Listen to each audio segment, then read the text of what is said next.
નમસ્કાર વિદ્યાર્થી મિત્રો,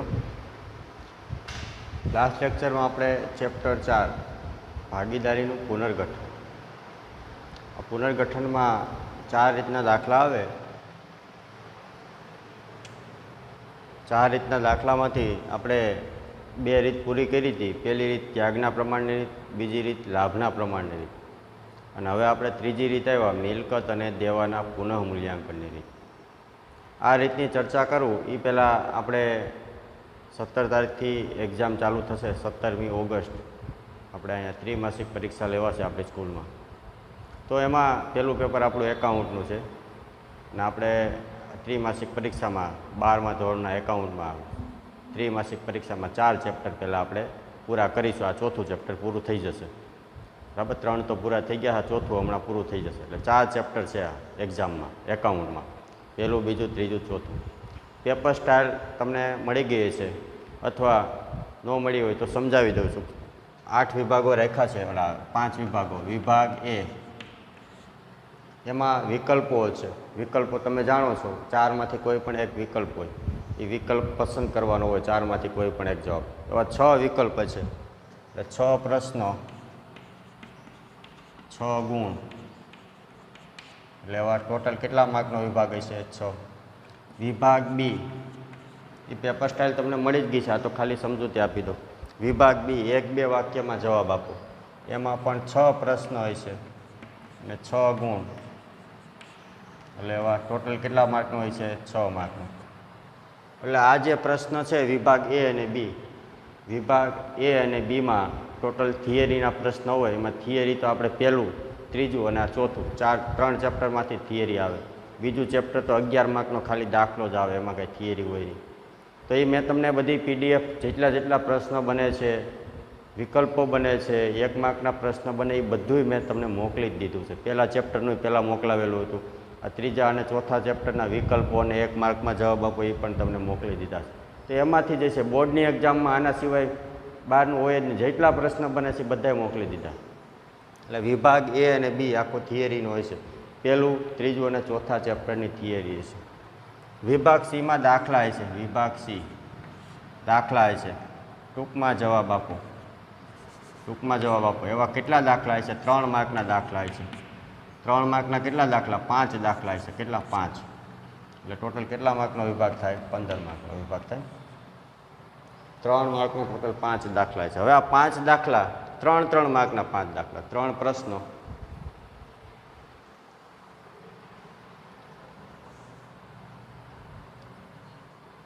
5 પ્રશ્નો થાય ને, 5 પ્રશ્નો અને 15 ગુણ. એટલે દરેક 5 પ્રશ્ન એટલે 5 દાખલા છે. 5 દાખલામાં 3 માર્કના દાખલા આપણે જે ચલાવ્યા 4 ચેપ્ટર, એમાંથી 3 માર્કના દાખલા શેમાંથી પૂછાય? તો પહેલું ચેપ્ટર અને આ ચોથું ચેપ્ટર ચાલે છે, એમાંથી પૂછે. પાઘડીનો દાખલો તો 4 માર્કમાં આવે ને, અને બીજું ચેપ્ટર એ તો 11 માર્કનો દાખલો આવે.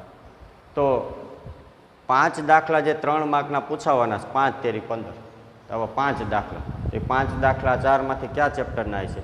તો પહેલું ભાગીદારી વિષય પ્રવેશ, અને આ ચોથું જે ચાલે છે એ ભાગીદારીનું પુનર્ગઠન.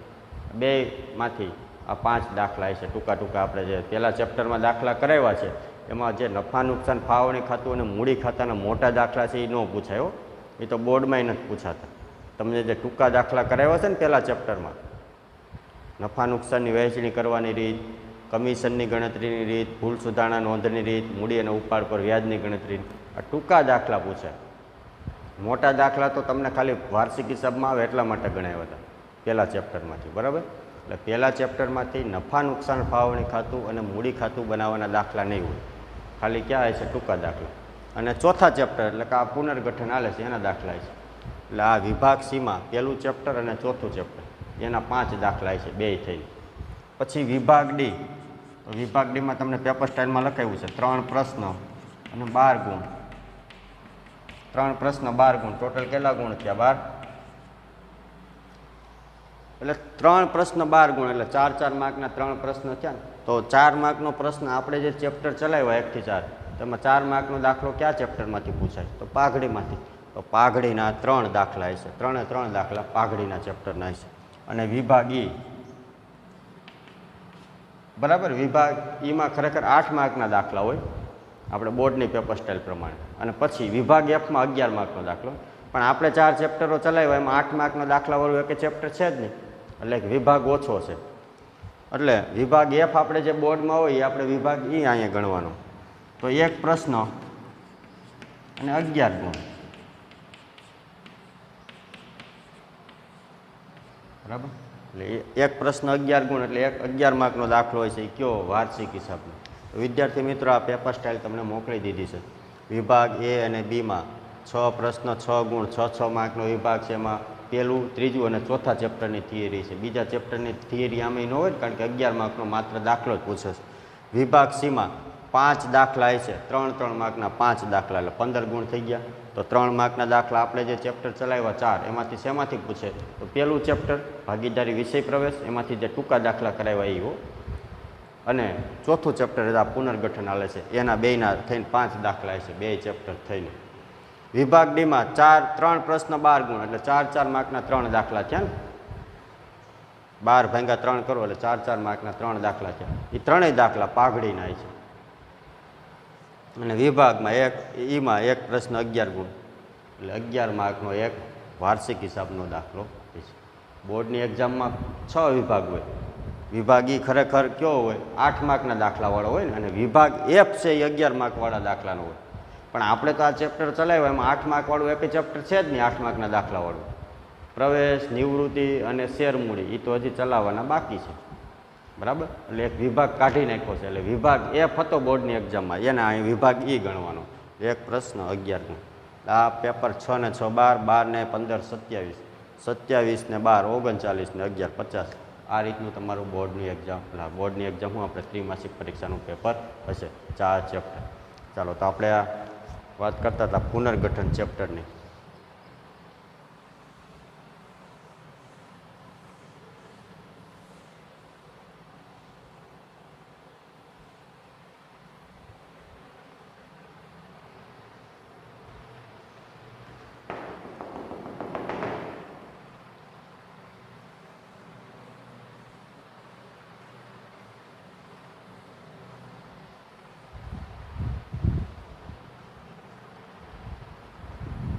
રીત નંબર 3, ભાગીદારીનું મિલકત અને દેવાનું પુનઃ મૂલ્યાંકનની રીત.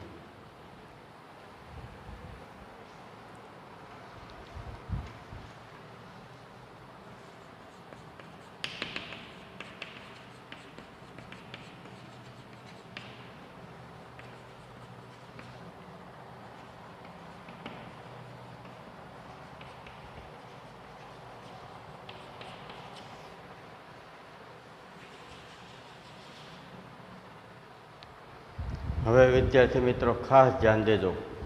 આ ચેપ્ટરમાં 4 રીતના દાખલા છે. પહેલું ત્યાગની રીત, બીજી લાભની રીત, એ આપણે પૂરી કરી. ત્રીજી રીત આવ્યા મિલકત અને દેવાની પુનઃ મૂલ્યાંકનની રીત, અને ચોથી આવશે એકત્રિત અનામતની વહેંચણીની રીત. એમાં પહેલી, બીજી ત્યાગના પ્રમાણની, લાભના પ્રમાણની, અને ચોથી એકત્રિત અનામતોની વહેંચણીની રીત. આ 3 રીત ટૂંકી છે. હવે બોર્ડની એક્ઝામમાં તમને જે દાખલો પૂછે એ મોટે ભાગે પહેલી, બીજી રીતનો જ હોય. ત્યાગના પ્રમાણની રીત અથવા લાભના પ્રમાણ. ક્યારેક ક્યારેક ચોથી રીતનો પૂછે છે, એકત્રિત અનામતની વહેંચણીની રીત. પણ 99% દાખલો છે એ પહેલી, બીજી રીતનો જ હોય છે. ત્યાગના પ્રમાણની રીત, લાભના પ્રમાણ. ક્યારેક ક્યારેક ચોથી રીતનો હોય. 1-2 વખત જ ચોથી રીતનો પૂછ્યો છે, એકત્રિત અનામતની વહેંચણીની રીત. પણ આ રીતનો દાખલો બોર્ડની એક્ઝામમાં ક્યારેય ન પૂછે, કારણ કે આ રીત મોટી છે. એટલે 3 માર્કનો દાખલો આ ચેપ્ટરમાંથી પૂછે તો 3 માર્કના પ્રમાણમાં દાખલો મોટો થઈ જાય. એટલે આ રીતનો ક્યારેય પૂછાતો નથી ને પૂછાશે પણ નહીં. પણ સૌથી મહત્ત્વની રીત હોય તો આ છે. તમને એમ થશે કેમ બોર્ડની એક્ઝામમાં તો આ રીતનો દાખલો આ ચેપ્ટરમાંથી નથી પૂછાતો. આ રીતનો બરાબર 3 માર્કનો દાખલો પૂછે એ કાં ત્યાગના પ્રમાણની કાં લાભના પ્રમાણની, મોટે ભાગ આ જ હોય. ક્યારેક ક્યારેક એકત્રિત અનામતની હોય. આપણે પણ આ ત્રિમાસિક પરીક્ષામાં આ રીતનો દાખલો હશે જ નહીં, પહેલી, બીજી અને ચોથી. પણ સૌથી મહત્ત્વની રીત આ છે. બોર્ડની એક્ઝામમાં ભલે આ રીતનો દાખલો ન પૂછાતો હોય, કારણ કે 3 માર્કના પ્રમાણમાં આ દાખલો મોટો પડે, એટલે આ દાખલો પૂછાય. પણ સૌથી મહત્ત્વની રીત આ છે, મિલકત અને દેવાનું પુનઃ મૂલ્યાંકન. શું કામે સૌથી મહત્ત્વની રીત છે? કારણ કે આ રીત છે, આ ત્રીજી અને ચોથી રીત હવે આવશે, એ બે રીત આના પછીના ચેપ્ટરો માટે મહત્ત્વની છે. અને જો આ ત્રીજી અને ચોથી રીત આવડી તો આના પછીના બે ચેપ્ટરો તમને આવડશે. આના પછીના બે ચેપ્ટર એટલે આના પછીનું પાંચમું ચેપ્ટર નવા ભાગીદારનો પ્રવેશ, એમાંથી 8 માર્કનો દાખલો વિભાગ ઈમાં પૂછે બોર્ડની એક્ઝામમાં. અને એના પછીનું ચેપ્ટર છઠ્ઠું ભાગીદારની નિવૃત્તિ કે મૃત્યુ, એમાંથી પણ 8 માર્કનો દાખલો બોર્ડની એક્ઝામમાં પૂછે. એટલે ટોટલ 8 માર્કના બે દાખલા તમને ક્યારે આવડશે? જો આ ત્રીજી અને ચોથી રીત આવડશે તો. ઓલું કેમ આપણે પહેલા ચેપ્ટરમાં ભાગીદારી વિષય પ્રવેશ, એમાં તમને નફા નુકસાન ફાળવણી ખાતું મૂડી ખાતું બનાવવાનો દાખલા શું કામ ગણાવ્યા? મેં તમને કીધું હતું પહેલા ચેપ્ટરમાં કે આ પહેલા ચેપ્ટરમાંથી નફા નુકસાન ફાળવણી ખાતું અને મૂડી ખાતું બનાવવાના દાખલા આ પહેલા ચેપ્ટરમાંથી પૂછાશે નહીં. તેમ છતાંય મેં તમને કરાવ્યા. શું કામે? કારણ કે વાર્ષિક હિસાબમાં નફા નુકસાન ફાળવણી ખાતું અને મૂડી ખાતું બનાવવા પડે. એટલા માટે મેં તમને પહેલા ચેપ્ટરમાં જેવી રીતે નફા નુકસાન ફાળવણી ખાતું અને મૂડી ખાતું બનાવવાના દાખલા કરાવ્યા. શું કામ? એ ચેપ્ટરમાંથી નકર બોર્ડની એક્ઝામમાં ફાળવણી ખાતું મૂડી ખાતાનો દાખલો પૂછાતો જ નથી, ટૂંકા દાખલા પૂછાય છે. બરાબર? તેમ છતાંય તમને પહેલા ચેપ્ટરમાં કરાવ્યા હતા. શું કામ? વાર્ષિક હિસાબમાંથી બે ખાતા બનાવવાના જ હોય, ફાળવણી ખાતું અને મૂડી ખાતું. એવી રીતે જ આમાં આ રીત છે, આ ચેપ્ટરમાંથી ભલે 3 માર્કમાં ન પૂછાય, પણ આના પછીના બે ચેપ્ટરો છે નવા ભાગીદારનો પ્રવેશ અને ભાગીદારની નિવૃત્તિ કે મૃત્યુ, એમાંથી 8 માર્કનો દાખલો પૂછે. તો આ રીત ત્રીજી અને ચોથી આવડશે. સૌથી મહત્ત્વની આ ત્રીજી રીત આવડશે તો જ 8 માર્કના બે દાખલા આવડશે. એટલે આ રીત આવડશે તો જ 16 માર્કનું ટોટલ તમને આવડશે. એટલા માટે મહત્ત્વની છે આ રીત. બરાબર? રીતનું નામ છે મિલકત અને દેવાનું પુનઃ મૂલ્યાંકન. બરાબર? તો આના પછીના બે ચેપ્ટર છે એમાં 8 માર્કના દાખલા હોય ને, એમાં 4 ખાતા બનાવવાના થશે. જો પહેલું ખાતું હોય છે પુનઃ મૂલ્યાંકન ખાતું. રીતનું નામ છે ને પુનઃ મૂલ્યાંકન ખાતું. પહેલું ખાતું હોય છે પુનઃ મૂલ્યાંકન, બીજું હોય છે રોકડ, ત્રીજું હોય છે મૂડી, ચોથું હોય છે પાકું સ્વરૂપ. પ્રવેશના દાખલો 8 માર્કનો પૂછે, એમાં 4 ખાતા હોય. એના એ 4 ખાતા નિવૃત્તિમાં હોય, એમાંથી પણ 8 માર્કનો દાખલો. બે ચેપ્ટરો હરખા છે, 80% ચેપ્ટર હરખા છે, પ્રવેશ અને નિવૃત્તિ. પ્રવેશમાં જે 4 ખાતા બનાવો એના એ ભાગીદારની નિવૃત્તિ કે મૃત્યુમાં બનાવવાના છઠ્ઠા ચેપ્ટરમાં. એટલે બેમાંથી 8 માર્કનો દાખલો પૂછે. તો બે ચેપ્ટરમાં આ 4 ખાતા બનાવવાના થાય હરખા જ. પેલું પુનઃ મૂલ્યાંકન, બીજું રોકડ, ત્રીજું મૂડી, ચોથું પાકું સ્વરૂપ. એમાં બે ચેપ્ટરમાં જે 8 માર્કનો દાખલો પૂછે ને 4 ખાતા બનાવવાના હોય ને, બે ચેપ્ટરમાંથી 8 માર્કનો દાખલો અને 4 ખાતા બનાવવાના હોય, એમાં પહેલું ખાતું જાય છે પુનઃ મૂલ્યાંકન ખાતું. અને આ આવડશે રીત તો જ 8 માર્કના દાખલા તમારી માટે ઉપયોગી મહત્ત્વ એનો તમને સમજાશે. તો રીતનું નામ છે મિલકત અને દેવાનું પુનઃ મૂલ્યાંકન. તો મિલકત અને દેવાનું પુનઃ મૂલ્યાંકન એટલે ફરી વખત મૂલ્યાંકન કરવામાં આવે, ફરી વખત એની કિંમત નક્કી કરવામાં આવે અને મિલકત અને દેવામાં વધારો થયો છે ઘટાડો એ નક્કી કરવામાં આવે. એટલે મિલકત અને દેવાનો જો PDF છે તમારી સામે બધું મેં એડવાન્સમાં મોકલી દીધું, નીચે ખાતું હોય છે. તો મિલકત અને દેવાનું પુનઃ મૂલ્યાંકન એટલે મિલકત અને દેવાનું ફરી વખત, પુનઃ એટલે ફરી વખત, મૂલ્યાંકન એટલે કિંમત નક્કી કરવી, ફરી વખત કિંમત નક્કી કરવી.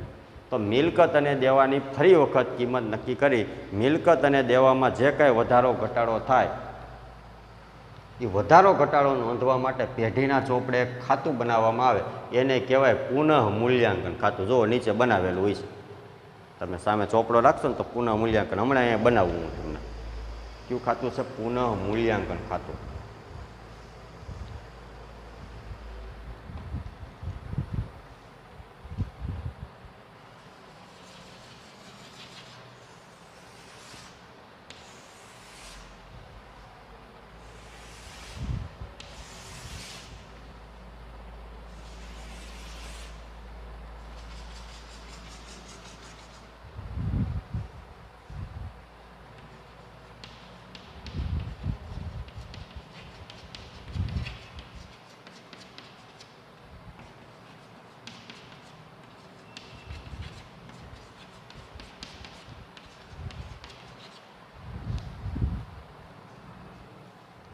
તો જો મિલકત અને દેવાનું પુનઃ મૂલ્યાંકન એટલે ફરી વખત મૂલ્યાંકન કરવામાં આવે અને મિલકત અને દેવામાં વધારો ઘટાડો થયો છે કે નક્કી કરવામાં આવે અને મિલકત અને દેવાનો વધારો ઘટાડો નોંધવા માટે પેઢીના ચોપડે ખાતું બનાવવામાં આવે એને કહેવાય પુનઃ મૂલ્યાંકન ખાતું.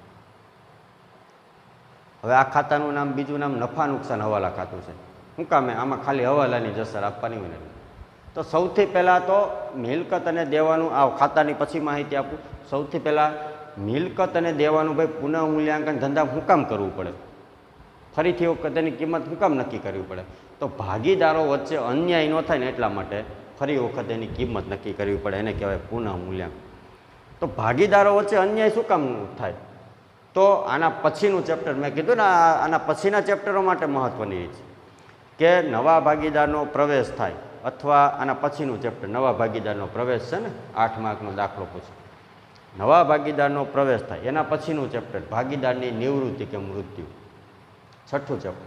તો નવા ભાગીદારનો પ્રવેશ થાય અથવા ચાલુ ભાગીદારમાંથી કોઈ ભાગીદાર નિવૃત્ત થાય કે મૃત્યુ પામે ત્યારે મિલકત અને દેવાનું પુનઃ એટલે કે ફરી વખત એની કિંમત નક્કી કરવી પડે, ફરી વખત એનું મૂલ્યાંકન કરવું પડે અને મિલકત અને દેવામાં જે કાંઈ વધારો ઘટાડો થાય એ ચાલુ ભાગીદારો અથવા જૂના ભાગીદારો વહેંચી લેવો પડે.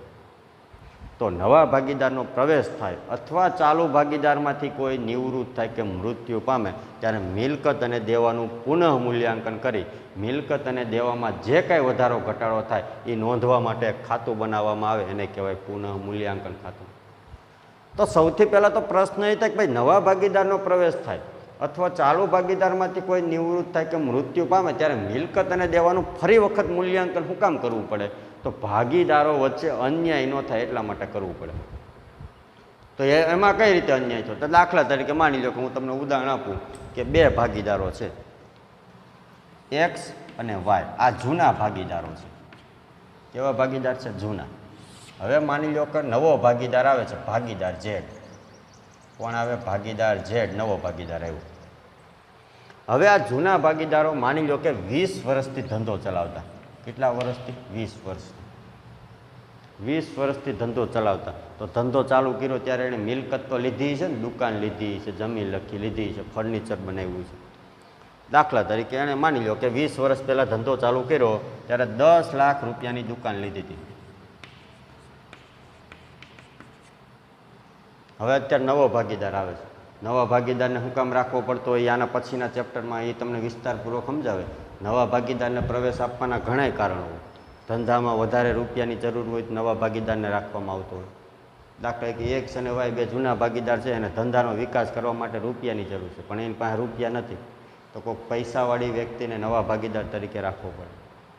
તો ધંધામાં મૂડીની જરૂરિયાત પૂરી કરવા માટે ભાગીદાર રાખવો પડતો હોય નવો. બીજું કારણ છે કામનો બોજો ઓછો કરવા નવા ભાગીદારને રાખવામાં આવતો હોય. માની લો એક્સ અને વાય કામમાં પહોંચી નથી વળતા, તો નવો ભાગીદાર રાખે તો પહેલાં હવે 2 કામ કરતા હવે 3 કરે એટલે કામનો બોજો ઘટી જાય. તો કામનો બોજો ઓછો કરવા માટે નવા ભાગીદારને રાખવામાં આવતો હોય. નવા ભાગીદારની સંચાલન શક્તિનો લાભ લેવા માટે ઘણી વખત નવા ભાગીદારને રાખવામાં આવતો હોય. માની લો કે આ ઝેડ નામનો ભાગીદાર છે, એ આ લોકો જે ધંધો કરે છે ને એ ધંધો ચલાવવાની આની પાસે સારી એવી આવડત છે, અનુભવ છે. તો આને આ ધંધામાં પાર્ટનર તરીકે રાખવાથી ઓલા બેન ઘણો ફાયદો થાય એમ. તો આ લોકો છે એ આને પાર્ટનર તરીકે રાખે. તો નવા ભાગીદારને પ્રવેશ આપવાના ઘણા કારણો હોય. આના પછીના ચેપ્ટરમાં આવશે કે ધંધામાં વધારે મૂડીની જરૂરિયાત માટે કોઈ પૈસાવાળી વ્યક્તિને પાર્ટનર બનાવવામાં આવે, કામનો બોજો ઓછો કરવા માટે પાર્ટનર રાખવો પડે, નવા ભાગીદારનો અનુભવ, સંચાલન શક્તિનો લાભ લેવા માટે પાર્ટનર રાખવો પડે. તો એની ચર્ચા આના પછીના ચેપ્ટરમાં કરશું. તો માની લો કે આ 2 જૂના ભાગીદાર છે, એક્સ અને વાય. એણે 20 વર્ષ પહેલાં ધંધો ચાલુ કર્યો હતો ત્યારે 10 લાખની માની લો દુકાન લીધી હોય. અત્યારે નવો ભાગીદાર આવે છે, અત્યારે આજે નવા ભાગીદારને એણે દાખલ કર્યો, પાર્ટનર તરીકે રાખ્યો. તો માની લો કે આ 10 લાખની દુકાન છે, એની કિંમત એટલી ને એટલી થોડી હોય, કાં વધી હોય ને કાં ઘટી હોય. મોટે ભાગે આવી કાયમી મિલકતો હોય ને, મકાન ને જમીન, એની કિંમતો વધતી હોય. યંત્ર ફર્નિચર એની કિંમત ઘટતી હોય. બરાબર? તો માની લો કે આ 10 લાખની દુકાન છે, એની કિંમત અત્યારે બજારમાં 25 લાખ રૂપિયા હોય. 20 વર્ષ પહેલાં 10 લાખની લીધી હતી, અત્યારે 25 લાખ રૂપિયાની આ દુકાન છે. તો નવો ભાગીદાર આવે એ પહેલાં 15 લાખ રૂપિયા જે દુકાનની કિંમતમાં વધારો થયો ને 15 લાખ રૂપિયા એ પહેલાં એક્સ અને વાયે વહેંચી લેવાનો અને પછી નવા ભાગીદારને પ્રવેશ આપવાનો. શું કામે?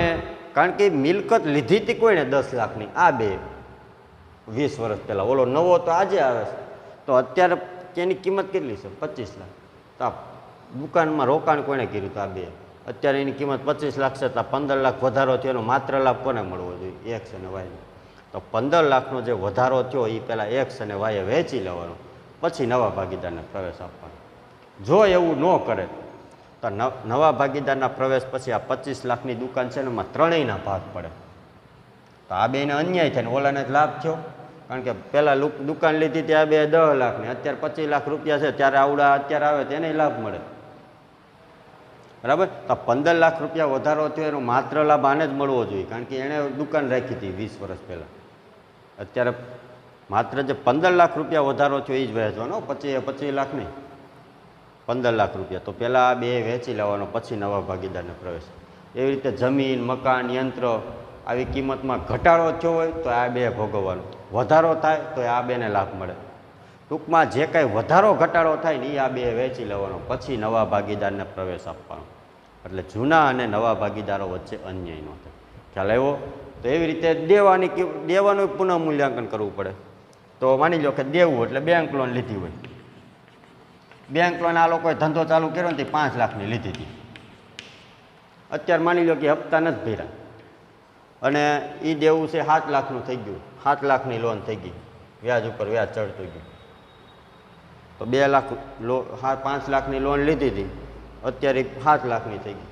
તો 2 લાખ વધારો થયો તો પહેલાં એણે બે ભોગવવાનું, પછી નવાન પ્રવેશ. માની લો કે દેવું ઘટી ગયું, 5 લાખની લોન છે, ટાઈમસર હપ્તા ભર્યા હતા, હવે 1 લાખની જ રહી છે, 4 લાખની ચૂકવાઈ ગઈ છે. તો 4 લાખમાં ઘટાડો થયો એ એનો લાભ આને મળે.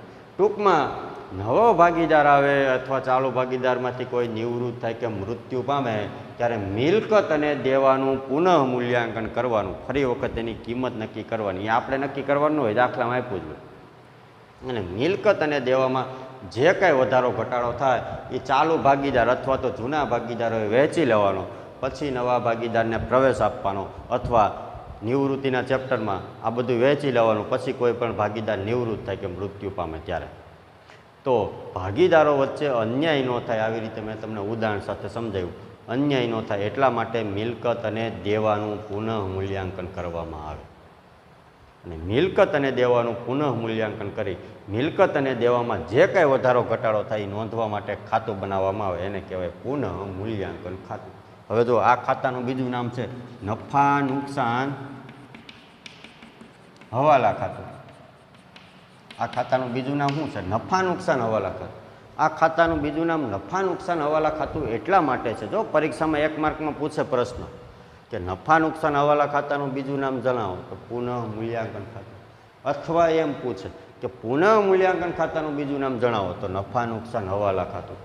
આ ખાતાનું બીજું નામ નફા નુકસાન હવાલા ખાતું એટલા માટે છે કે આમાં માત્ર હવાલાની જ અસર આપવાની હોય. માત્ર શેની અસર આપવાની? હવાલાની. કારણ કે અહીંયા તમારે મિલકત અને દેવામાં વધારો ઘટાડો થતાં જ વ્યવહારો લખવાના છે. જે કંઈ વધારો થયો ઘટાડો થયો એ મિલકત અને દેવામાં. તો કઈ મિલકતમાં વધારો થયો ઘટાડો થયો, કયા દેવામાં વધારો થયો ઘટાડો થયો, એની માહિતી હવાલામાં હોય. એટલે માત્ર હવાલાની જ અસર આપવાની હોવાથી પુનઃ મૂલ્યાંકન ખાતાનું બીજું નામ નફા નુકસાન હવાલા ખાતું છે. જે મિલકતમાં કાંઈ વધારો ઘટાડો નહીં થતો એનો હવાલો જ ન આપ્યો હોય તો આપણે કંઈ કરવાનું હોય નહીં. જે મિલકત અને દેવામાં વધારો ઘટાડો થતો હોય છે એનો હવાલો આપ્યો હોય તો જે કાંઈ વધારો ઘટાડો થાય એ હવાલાની અસર આપવાની. એટલે એનું બીજું નામ છે નફા નુકસાન હવાલા ખાતું. હવાલા સિવાય બીજી એકેય એન્ટ્રી આમાં આવે નહીં. ચાલે. તો વિદ્યાર્થી મિત્રો, મિલકત અને દેવાનું પુનઃ મૂલ્યાંકન એટલે ફરી વખત મૂલ્યાંકન કરવામાં આવે. શું કામે? કારણ કે ખાસ કરીને નવા ભાગીદારનો પ્રવેશ થાય અથવા ચાલુ ભાગીદારમાંથી કોઈ નિવૃત્ત થાય કે મૃત્યુ પામે ત્યારે ભાગીદારો વચ્ચે, જૂના અને નવા વચ્ચે અન્યાય ન થાય એટલા માટે મિલકત અને દેવાનું પુનઃ મૂલ્યાંકન કરી મિલકત અને દેવામાં જે કાંઈ વધારો ઘટાડો થાય એ નોંધવા માટે ખાતું બનાવવામાં આવે, એને કહેવાય પુનઃ મૂલ્યાંકન ખાતું. આ ખાતાનું બીજું નામ છે નફા નુકસાન હવાલા ખાતું. બરાબર. કારણ કે ખાલી હવાલાની જ અસર આપવાની. તો ભાગીદારો વચ્ચે આ મેં તમને ઉદાહરણ આપ્યું એ રીતે અન્યાય ન થાય એટલા માટે મિલકત અને દેવાનું પુનઃ મૂલ્યાંકન કરવાનું હોય. ત્યારે નવા ભાગીદારનો પ્રવેશ થાય અથવા ચાલુમાંથી કોઈ નિવૃત્ત થાય ત્યારે. તો આના પછીનું ચેપ્ટર છે 2, એના પછીનું નવા ભાગીદારનો પ્રવેશ અને એના પછીનું 6થું ભાગીદારને નિવૃત્તિ કે મૃત્યુ. 2 ચેપ્ટરમાંથી 8-8 માર્કના દાખલા પૂછે. 4 ખાતા બનાવવાના હોય. 2 ચેપ્ટરમાં ખાતા હરખા છે. પુનઃ મૂલ્યાંકન, રોકડ, મૂડી અને પાકું સ્વરૂપ. એમાં પહેલું ખાતું દાય છે પુનઃ મૂલ્યાંકન ખાતું. એટલે આના પછીના ચેપ્ટરો 8-8 માર્કના 2 દાખલા છે, ટોટલ 16 માર્ક. તો આ રીત આવડશે તો તમને એમાં બહુ લાભ થશે. એટલા માટે મહત્ત્વની છે આના પછીના ચેપ્ટર માટે. ચાલો હવે તમને આ ખાતામાં કઈ બાજુ કઈ વિગત આવે ને તમને સમજાવી દો. આ ખાતું છે ને પુનઃ મૂલ્યાંકન, એ વાર્ષિક હિસાબમાં નફા નુકસાન ખાતા જેવું છે. આ જે પુનઃ મૂલ્યાંકન ખાતું છે એ વાર્ષિક હિસાબના નફા નુકસાન ખાતા જેવું છે. નુકસાન કે ખર્ચ કરતી બાબત ઉધાર બાજુ આવે અને લાભ કરતી બાબત કઈ બાજુ આવે? જમા બાજુ. બરાબર. નુકસાન કે ખર્ચ કરતી બાબત ઉધાર બાજુ આવે, લાભ કરતી બાબત કઈ બાજુ આવે? જમા બાજુ. ચાલો હવે કઈ બાજુ કેટલા વ્યવહાર નોંધાય હું તમને કહી દઉં. હવે જો પુનઃ મૂલ્યાંકન છે ને 2 વસ્તુનું થાય.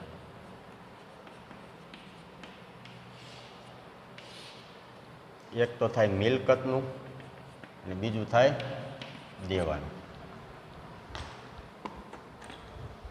મિલકતનું પુનઃ મૂલ્યાંકન કરો ને એટલે 2 વસ્તુ થાય. કાં મિલકતની કિંમતમાં શું થાય? વધારો.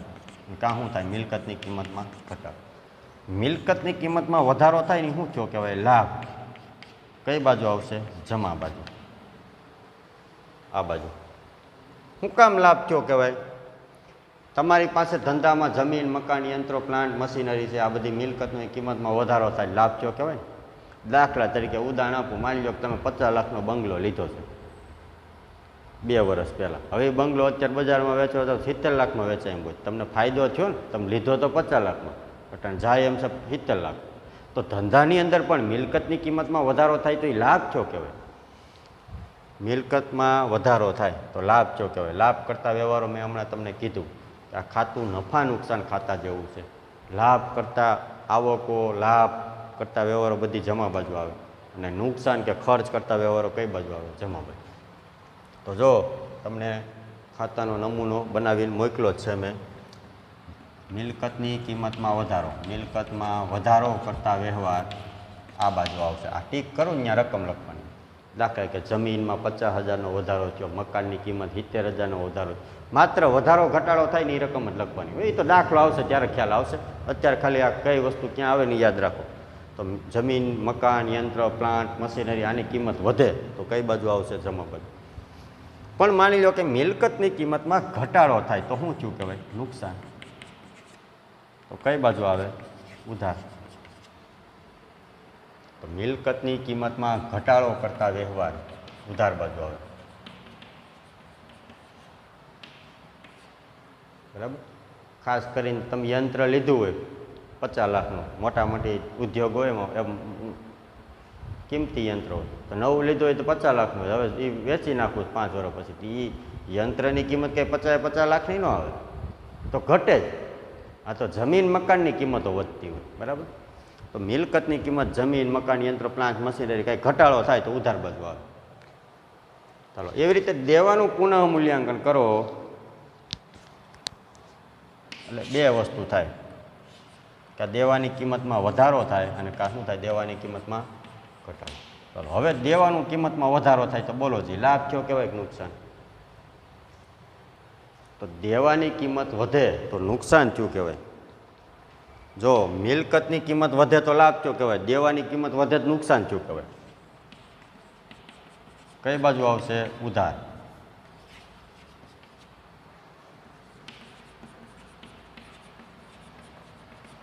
મિલકતમાં ઘટાડો થાય તો નુકસાન થયું કહેવાય. મિલકતની કિંમત ઘટે જ નુકસાન થયું કહેવાય. દેવાની કિંમત વધે જ નુકસાન થયું કહેવાય. દાખલા તરીકે તમારે કોઈની પાસેથી 500 રૂપિયા લીધા હોય. હવે એમ કે ભાઈ તારે 50 રૂપિયા વ્યાજ હોતીને આપવાનું હો.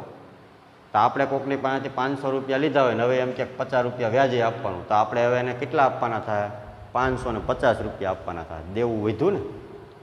બરાબર. પણ એમ કીધું હોય કે ભાઈ 500 રૂપિયા તો એમાં આપણે કોઈ પાસેથી લીધા હોય એમ કે જા 200 ન આપતો, 300 જ આપતો, 200 રૂપિયા ડિસ્કાઉન્ટ. દેવું ઘટ્યું તો શું થયું કહેવાય લાભ. લાભ કરતા વ્યવહાર કઈ બાજુ આવે જમા, તો દેવામાં ઘટાડો કરતા વ્યવહાર આ બાજુ આવે. ખ્યાલ આવ્યો? તો દેવ વધે, જો મિલકતની કિંમતમાં વધારો લાભ કહેવાય અને દેવાની કિંમતમાં ઘટાડો લાભ કહેવાય, જમા બાજુ આવે. મિલકતની કિંમતમાં ઘટાડો નુકસાન કહેવાય અને દેવાની કિંમતમાં વધારો નુકસાન કહેવાય, ઉધાર બાજુ આવે. ચાલો પછી કેટલાક હવાલા એવા હોય, દેવું એટલે બેંક ઓવરડ્રાફ્ટ, દેવી ઊંડી, લેણદારો, બેંક લોન, આમાં જો વધારો થાય તો ઉધાર બાજુ આવશે, ઘટાડો થાય જમા બાજુ. બરાબર? ચાલો હજી કેટલાક હવાલા એવા હોય ખર્ચા અને આવકના. ખર્ચમાં બે પ્રકારના હવાલા હોય, ચૂકવવાનું બાકી અને અગાઉથી ચૂકવેલ. અને આવકમાં બે પ્રકારની હોય, મળવાની બાકી અને અગાઉથી મળેલ. આવો હવાલો દાખલામાં હોય તો શું કરવાનું? જો ચૂકવવાનો બાકી ખર્ચ કેમ, તો આ બાજુ આવે ચૂકવવાનો બાકી ખર્ચા. દાખલા કેમ ક્યાંક મજૂરીના ચૂકવવાના બાકી, પગારના ચૂકવવાના બાકી, તો આ બાજુ આવે. કારણ કે ચૂકવવાના બાકી દેવું વધ્યું એમ કીધું, અગાઉથી ચૂકવેલ છે ખર્ચા, તો આ બાજુ આવશે. અગાઉથી ચૂકવેલ ખર્ચા કઈ બાજુ આવશે? જમા બાજુ. એ રીતે આવકમાં બે પ્રકારની આવક હોય, મળવાની બાકી ને અગાઉથી મળેલ. તો મળવાની બાકી આવક, અગાઉથી મળેલ આવક કે આ બાજુ આવે, અગાઉથી મળેલ આવક. અને મળવાની બાકી કે તો જમા બાજુ આવે, મળવાની બાકી આવક. બરાબર? આવા હવાલા જો દાખલામાં ભાગ્ય ક્યાંક આપ્યા હોય તો ખર્ચ ચૂકવવાના બાકી હોય તો આ બાજુ આવે, અગાઉથી ચૂકવેલ ઓલી બાજુ આવે. મળવાની બાકી આવક, દાખલા કે કમિશન મળવાનું બાકી, ડિવિડન્ડ મળવાનું બાકી, તો જમા બાજુ આવે. અને અગાઉથી મળેલ હોય તો આ બાજુ. જો ખર્ચ અને આવકમાં તમને યાદ ન રહે ને, ખર્ચમાં બે પ્રકારના હવાલા હોય, ચૂકવવાનો બાકી અને અગાઉથી ચૂકવેલ. આવકમાં બે પ્રકારના હોય, મળવાનો બાકી અને અગાઉથી મળે. તો આમાં કઈ બાજુ? આમાં તો હેલું છે કે સમજાઈ જાય, પણ આ ચૂકવવાનો બાકી ને અગાઉથી ચૂકવેલનો હવાલો હોય તો તમને કઈ બાજુ લખવો ખબર ન પડે, ઉધાર બાજુ જમા બાજુ. તો યાદ રાખજો, મૂડી દેવા બાજુ આવે ને એ બધું ઉધાર બાજુ આવે, અને મિલકત લેણા બાજુ આવે ને એ બધું જમા બાજુ આવે. પાકું સરવૈયું આવતું ને એમાં મૂડી દેવા બાજુ જે લખતા ને એ ઉધાર બાજુ આવે. ખર્ચ અને આવકની વાત કરું છું, ખાલી ખર્ચ અને આવકની વાત કરું. અગાઉથી ચૂકવેલ, ચૂકવવાના બાકી, મળવાની બાકી ને અગાઉથી મળેલ એની. તો મૂડી દેવા બાજુ આવે એ અહીંયા ઉધાર બાજુ આવે, મિલકત લેણા બાજુ આવે એ કઈ બાજુ આવે? જમા બાજુ. જો ચૂકવવાનો બાકી ખર્ચ, તો વાર્ષિક હિસાબમાં પાકા સરવૈયામાં કઈ બાજુ લખતા? મૂડી દેવા બાજુ, તો એ ઉધાર બાજુ આવે. અગાઉથી મળેલ આવક, તો પાકા સરવૈયામાં ક્યાં લખતા? મૂડી દેવા બાજુ, તો એ ઉધાર બાજુ આવે. ચાલો અગાઉથી ચૂકવેલ ખર્ચા ક્યાં લખતા? મિલકત લેણા બાજુ, તો અહીં જમા બાજુ આવે. મળવાની બાકી આવક ક્યાં લખતા? મિલકત લેણા બાજુ, તો અહીં જમા બાજુ. મૂડી દેવા બાજુ આવતું ને અહીં ઉધાર બાજુ, મિલકત લેણા બાજુ જમા. ચાલો પછી છેલ્લે આ ખાતું બંધ કરવાનું. ખાતું બંધ કરો, આ બાજુ તફાવત આવે ને તો એને કહેવાય નફો. આ બાજુ તફાવત આવે તો શું કહેવાય? નફો. માની લો બે ભાગીદાર છે એક્સ અને વાય. માની લો 50,000 જે કંઈ નફો આવ્યો હોય, જે કંઈ નફો આવે એ નફા નુકસાનના પ્રમાણમાં ભાગ પાડી દેવાના. ભાગ કઈ રીતે પાડવા એ તમને ખ્યાલ છે, વાર્ષિક હિસાબમાં આપણે વહેંચણી પાત્ર નફો, વહેંચણી પાત્ર ખોટ આવતી ને અહીં વહેંચણી પાત્ર નફો એવું નહીં લખાય, ખાલી નફો લખવાનો. બરાબર? એક્સ અને વાય જે કાંઈ નફો આપ્યો હોય, નફા નુકસાનના પ્રમાણે આપ્યું હોય એ પ્રમાણે વેચી દો. પણ માની લો કે આ બાજુ સરવાળો આવે તો શું કહેવાય? ખોટ. તો એ બે બાજુ વહેંચવું, તો એ બે ભાગીદારો વચ્ચે ભાગ પડે. બરાબર? કાં નફો થાય કાં શું થાય? ખોટ. બે વસ્તુ હારે હોય નહીં ધંધામાં, કાં નફો થશે ને કાં શું થશે? ખોટ. અને આ જે નફો આવ્યો ત્યાંના પછીનું ચેપ્ટર આવશે ને મૂડી ખાતું વિશે, તો નફો આવ્યો ઉધાર બાજુ તો મૂડી ખાતાની જમા બાજુ લઈ જવાનું. ખોટ આવી ઉધાર બાજુ તો મૂડી ખાતાની ઉધાર બાજુ લઈ જવાનું થાય. આ ઉધાર બાજુ તો મૂડી ખાતાની જમા બાજુ લઈ જવાની થાય. ખોટ આવી જમા બાજુ તો મૂડી ખાતાની ઉધાર બાજુ લઈ જવાની થશે. તો વિદ્યાર્થી મિત્રો, આ પુનઃ મૂલ્યાંકન ખાતું હતું. રીતનું નામ છે મિલકત અને દેવાનું પુનઃ મૂલ્યાંકન. એટલે આના પછી હવે આપણે બે દાખલા ગણવાના છે, જે 10મો અને 11મો. એ દાખલો છે એ આ ચેપ્ટરમાંથી ભલે ન પૂછાતો હોય, પણ આના પછીના ચેપ્ટર માટે ખૂબ જ મહત્ત્વની આ રીત છે. એટલે એ દાખલા કરાવવાના છે 10મો અને 11મો. તો મિલકત અને દેવાના પુનઃ મૂલ્યાંકનની બધી માહિતી હતી. હવે આનો દાખલો જે 10મો અને 11મો દાખલો છે આ રીતનો, એ દાખલાનો અભ્યાસ હવે આના પછીના નેક્સ્ટ લેક્ચરમાં આપણે કરીશું. ધન્યવાદ.